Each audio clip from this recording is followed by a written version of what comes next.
Okay. I've got my record going. You still hear me okay? Yep.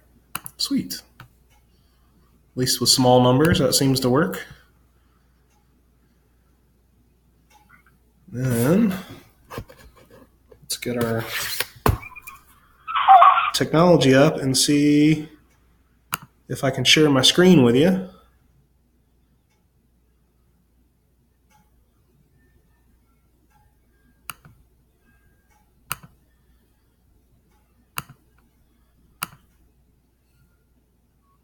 All right, are you able to see a uh, a little chart that I'm drawing on the screen? Is that showing up? Yep, I see a box. Sweet. So what we're going to talk about is how we figure out when we use consequences. So we'll talk a little bit about consequences and how to use them, but the focus of this is really just asking the question, should I use consequences now? Is it an appropriate time or not? And I found this chart that was given to me through Cornell Care. They came up with this way to ask two simple questions: is the child able, and is the child willing? And just by knowing the answer to those two questions, you can figure out how you need to respond. And so on the able side, you've got yes and no. On the willing side, you have yes and no. And so to give an example for the first one, is the child able and willing? Generally speaking, if a child is able to do whatever it is you're asking them to do, and they're willing to do what you ask them to do, they do it, right? So in this phase, we're going to praise them. Does that make sense, kind of how the chart works when you think of it that way? Yeah. Cool. So the idea here is it seems like a simple quadrant. Are they capable of doing what I'm asking? Are they willing? In that case, they do it, so I praise them. But it's important that we focus on that often enough that we remember that whenever we're trying to work on behaviors, that we have to give praise 3 times more often than we do criticism. If we give too much criticism, then we empty our rapport bank account. The way that rapport is kind of described as the way you elicit a response from somebody, a desired response, and they really don't do that if you don't have rapport or relationship with them. And so one of the ways that you can build that up is by making sure that you're praising them and increasing their self-esteem in that way. And so we want to make sure that we're remembering whenever we're working on behaviors that praise is a part of this equation, or we're never going to get it quite right. You know what I mean?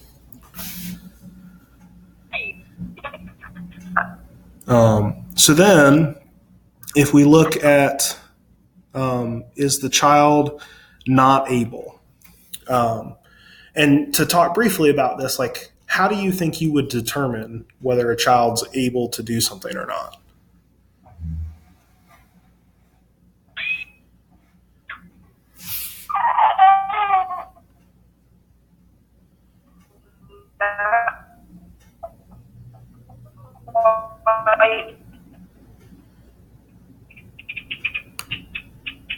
You cut out a little on me. Or maybe if you know that they've done it before. Yeah. Sorry, everything froze again. That's all right. You came right back. If you've known that they've done it before, do you think that it's possible that somebody could, let's say the expectation is, I want you to sit quietly while we tell the story, because that was one of our expectations for today. And we could look at individual kids that we had, and some of them have done that before. Does that mean that they can still do it in the future, or that they could do it tomorrow?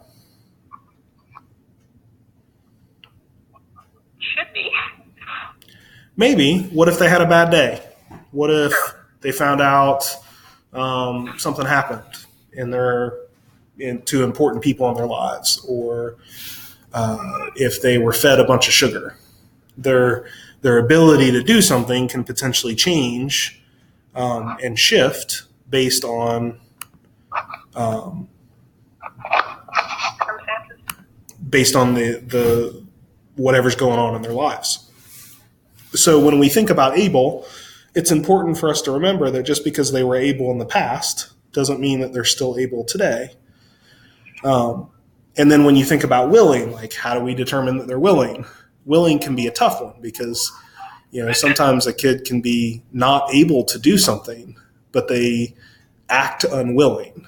And so you kind of have to get past the way that they act and really get into like, what's happening with this kid? Why are they doing what they're doing? And are they upset? Are they capable? And so I generally start with able and make the assumption that until I see something that indicates otherwise, that they're truly unwilling, the F you to my face kind of thing, I tend to assume that they're just not able. And what we do in this section for willing but not able is we teach. And so we don't use consequences for this. So, a child doesn't sit when they're supposed to. There was a few children today that were struggling to sit in storytelling. And to use a consequence in that particular situation rather than to teach wouldn't necessarily be appropriate. Now, teaching can sometimes seem like consequences. So some of our kids today were really struggling with sitting quietly and paying attention. And so what we did to teach to that was we had them walk back to their room and then come back in. There was no consequence. They weren't in trouble. They didn't get yelled at. We didn't tell their parents, like none of those things happened. But we taught them like, hey, you know what? I believe that you're capable of doing better and that you just need a moment to reset. I'm making the assumption that you're probably not able to do this right now because you haven't really hit a centered place. So we're going to do a redo and you're going to walk around. My favorite example of redos or teaching to something is kids that cuss. When I worked in foster care, I had kids that were cussing all the time. They would come in and they had just like the lives that they had come from before they came into foster care were just saturated with cuss words. And so it was natural for that to be a part of their language. And so I knew that they were potentially willing to work on that, but that they were not capable because they didn't have the language to express themselves without cussing. And so instead of, hey, you just cussed, so you owe me 10 minutes of work, I would say, you just cussed, could you redo that? Could you say that phrase again? And I would have them express whatever emotion they were expressing. And my answer to anything else was simply no until they were willing to work with me on that. It was like, this is what we're going to do together. The next thing we're going to do together is for you to do a redo. And it takes a little patience to do that kind of thing because you almost go and you stop addressing, in the case of cussing, we wouldn't address it aside from, hey, you owe me a redo. Let's express that emotion in a new way. And they continue talking to their friend. And our gut reaction at that point is to try to stop them from talking to their friend and say, no, you need to give me a redo. But that gets into this power struggle and this confrontation that's not necessary because, 10 minutes later, they're done talking to their friend and they're saying, hey, can I get up from the table now? I want to go out and play. And it's like, no, you haven't done your redo yet. And so at that point, we're teaching them that we believe in you and we think that you're capable and we believe that you can practice and try something new and learn a new skill. And so sometimes it may feel like a consequence. Now, I'll offer the caveat there that most of the time it shouldn't feel like that. Most of the time it should feel very, when you're in the teach block, it should feel counterintuitive and almost surprising to the kids, is what I found when I was working with kids on a regular basis, is that, when we were in this teach zone, they were surprised that they weren't getting grounded, or they were surprised that they didn't have to do some chore. And instead they're getting this weird thing that I'm asking them to do. and it felt surprising and strange to them, and it actually often got their attention. Kids that were used to being yelled at or grounded. Again, kind of working with foster care stuff there. They were very responsive to the teaching square because they hadn't encountered that. It felt new and surprising. Got their attention. Any questions or thoughts on that? Not yet. Okay. So looking at our chart still, so I'm gonna skip the top right square for a minute, and I'm gonna go to the one that challenges people more than anything else. What do you do when somebody is not willing and they're not able? So this bottom square here, and the answer is drop expectation. So an example of this would be, let's use the cussing example because I was using that a minute ago. Kid says F you, and you say, hey, could you redo that? And express what you're feeling in a different way. And they say F you again. And at this point, you're starting to realize, like, okay, I know they're capable of a redo. They've done a redo before, but they're telling me F you because they're not really in an emotional state. So they're not willing to do it. They're not able to do it. So at this point, I need to just drop this expectation. And that's extremely hard to do. Parents, we've been taught over and over again that dropping the expectation is setting ourselves up for failure, and it's not holding the line, and that we're teaching the kids that they can get away with everything. And that makes it hard. But in this stage, it's important to realize they're not able. So the only thing you can really do to fix not able is teach. But if they're not willing, then they're not capable of learning either. And so you really have no recourse here. There's nothing you can do. And as parents and caregivers, we have to come to terms at some point with the fact that having power or control is a complete illusion, and that we really can't control these things. And so, talking about the church, can you all think of an example where you may encounter somebody that you have expressed an expectation, but they're not able and they're not willing to meet that expectation? What does that look like at our church?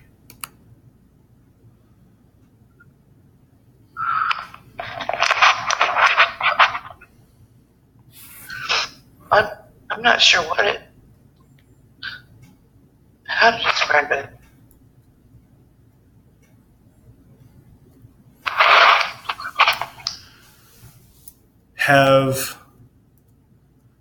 Who do I have here on Galaxy S9? I know I've got Phoenix with us. Tina? Can you hear me? Right on. Gotcha. I don't know why my name doesn't show up. That's okay. I know who you are now, so just I couldn't quite recognize the voice until you said your name. I was like, I got it now. So what about when, before I give an answer from my thought process, Phoenix, I know you're muted. Do you have an example of when we have kids that are able to do something but not willing? The video just stopped. You say are able but not willing? When they are not able and okay, also I thought that's willing. what we were on, so I was like, wait.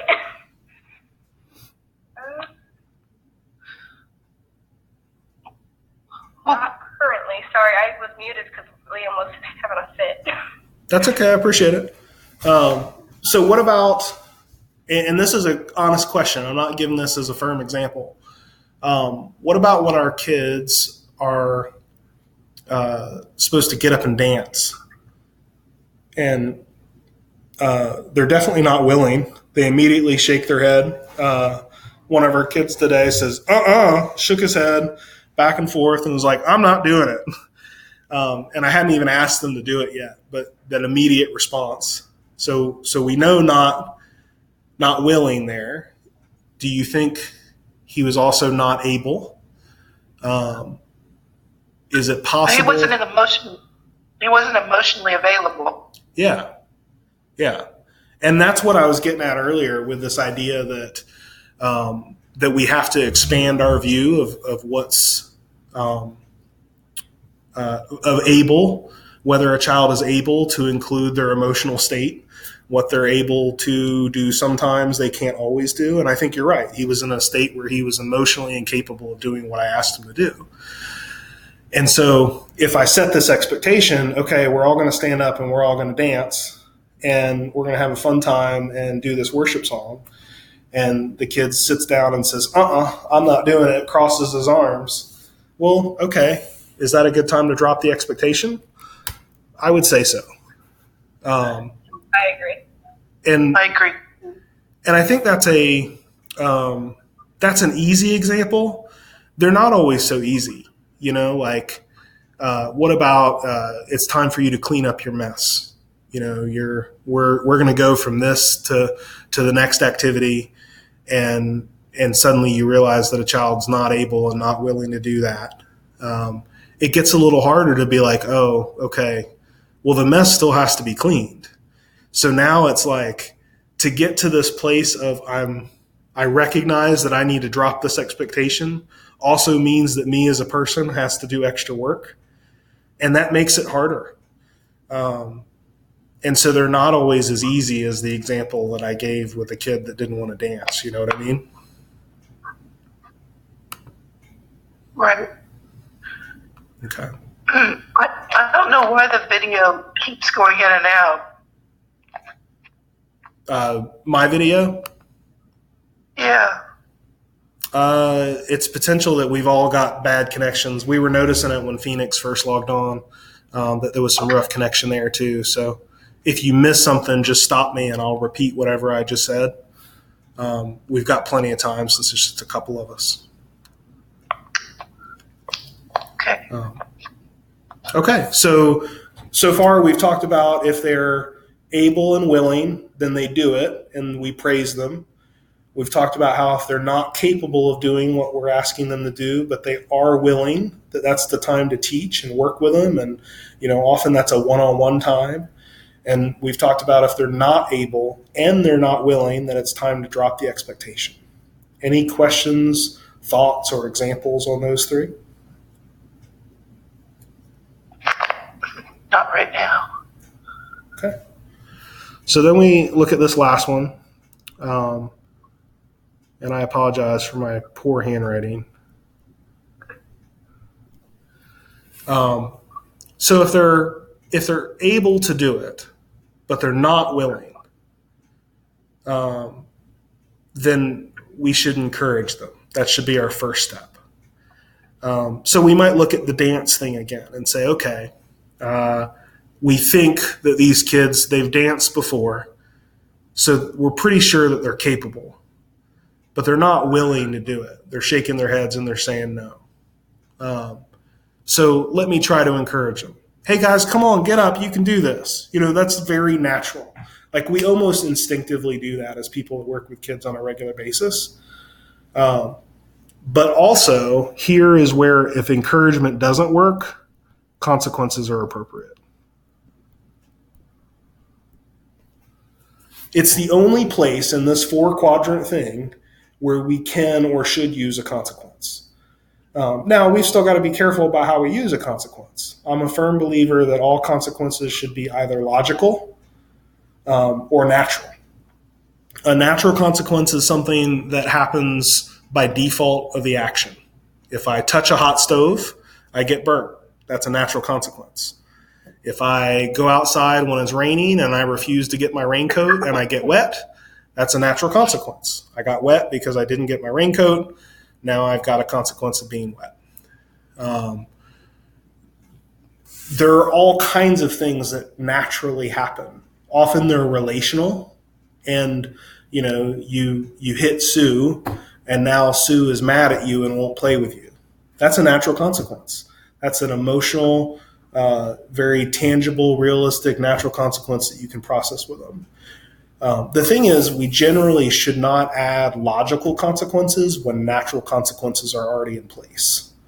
So if so and so hit Sue, and Sue is acting appropriately and emotionally withdrawing, and that matters to the child, then that's a normal social interaction that's already taken care of itself. So again, this is a piece that's a little counterintuitive, because our go-to is like, oh, we should jump to Sue's defense and we should give this child time out.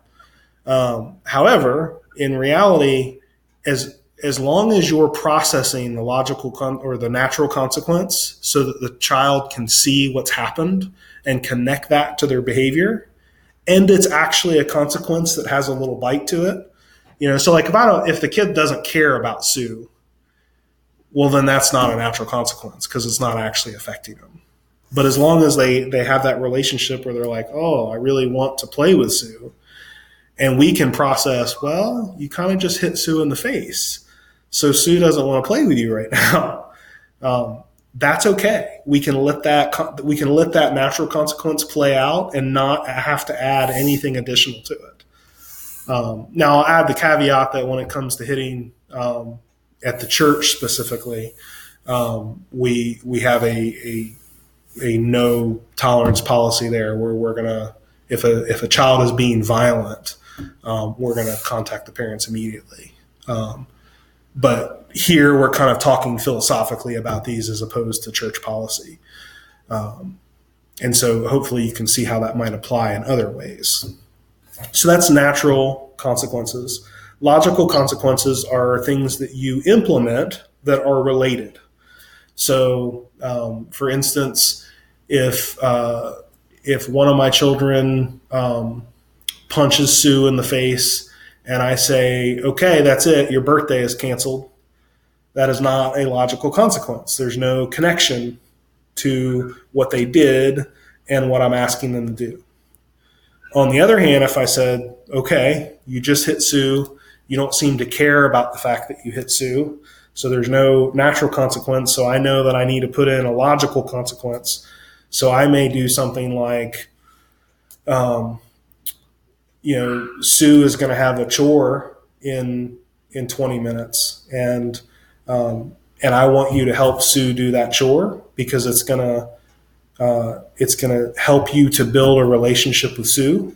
So it's going to teach you how to have a relationship, and it's also going to enforce to you that when you do bad things, that bad things happen. Since that didn't happen naturally in this situation, I'm going to create that for you and have you do a chore. And so now I've connected it rather than the birthday example where it's completely unconnected. And the trick here is a lot of times you can have the same consequence. So, let's say Bobby hits Sue and I'm like, okay, Bobby, you owe me 30 minutes of chores. Well, that's not connected. The only reason the chores were connected in the first example I gave was because it was doing something with Sue. And so it was encouraging a relationship and it was encouraging growth in the right way. And so if we don't have that connection present, we're missing the logical component. This isn't easy, especially to do on the fly. And a lot of times it takes some thought. And I am not a fan of the idea that we have to give consequences immediately. I think we have to correct immediately. We have to express our expectations immediately. But when it comes to consequences, that's not something that has to happen quick, like many of us have been told or taught. It's okay for us to take a little time and say, you know what, Bobby, you hit Sue, and I think we're going to need to come up with some consequences about that, but I need to think about it. That's okay. And it can still be connected because we're having the conversations when they need to happen. But we're allowing ourselves the time to be creative and thoughtful about how we're putting consequences in place when we do put them in place. And that can be really powerful. And I've seen it work some miracles, really. It also helps you calm down a little bit because often in the moment when you get to this stage where you're thinking, all right, I need a consequence, you're usually pretty hot yourself and it's time to cool down a little bit and figure out what you need to do. So yeah, this last section here is if they're able but not willing. You start out by encouraging them, but if you cannot, or if that does not work, then you can move into consequences, preferably natural consequences. If not natural consequences, then logical consequences. And we don't ever do punitive consequences. A punitive consequence is the you hurt so and so, so I'm gonna do something you don't like better. Does that make sense? Yes. Okay. Any thoughts or question on the able or willing chart? I like the chart. I need to ponder all this. Yeah.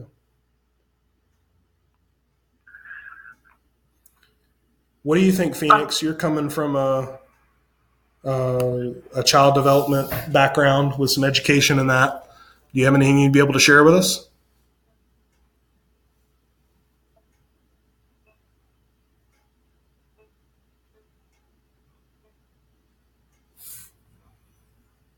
They might not be with us. She might have had to have left. Yeah, that's okay. I'll look on participants. Hang on. No, she's still here. Right, but not vocal, so maybe can't talk at the moment. That's okay. Oh, because of baby. Yeah. Okay. Okay. Yeah. How are we doing on time? We got 9 o'clock. I have probably just enough time. Let's see if it'll let me.